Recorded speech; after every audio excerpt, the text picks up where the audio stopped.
क्या आपने कभी सोचा है सच में महिलाओं के साथ कितना कुछ बुरा भी हुआ है इतिहास में? और इतिहास में ही क्यों, आज भी हो रहा है। भारत में हम लोग अक्सर देखते हैं, साल में कई खबरें तो इतनी बड़ी बन ही जाती हैं कि लड़की का रेप करने के बाद उसकी हत्या करना, गैंग रेप जैसी घटनाएं, और फिर जघन्य रूप से उसकी हत्या करना, ये नॉर्मल होता है। इससे भी भयानक बात आपको बताती हूँ कि जो कड़वी सच्चाई है, सबसे ज़्यादा लड़कियों के साथ गलत उनके अपने परिवारों में होता है, उनके अपने क्लोज रिश्तों में होता है।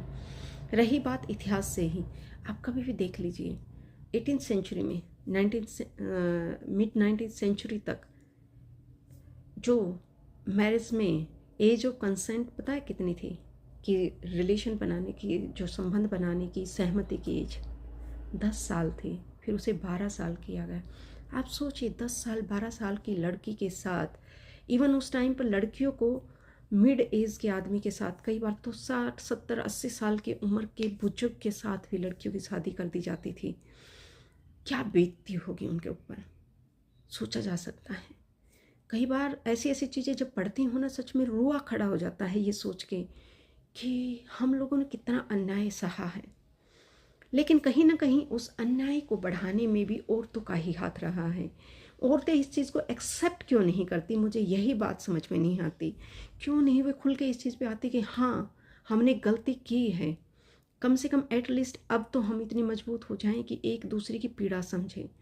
लेकिन पता नहीं क्यों, क्या इन लोगों को मिलता है, खुश होती हैं जब एक औरत पीड़ा में होती है तो दूसरी, विशेष रूप से परिवारों में, नॉन में, खास दोस्तों में, खास पड़ोसियों में, जहाँ बिल्कुल आपका दिन रात का वो होता है, वो लोग इतने खुश होते हैं आपको देख के।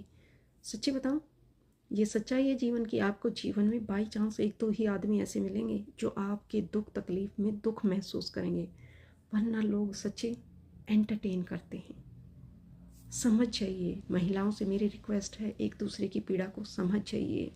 ये ढोंग, ये दिखावा, एक दूसरे को नीचे दिखाना, ये सब हरकतें छोड़ दीजिए। कुछ नहीं मिलेगा इससे, अपनी ही कम्युनिटी पीछे रह जाएगी। समझे?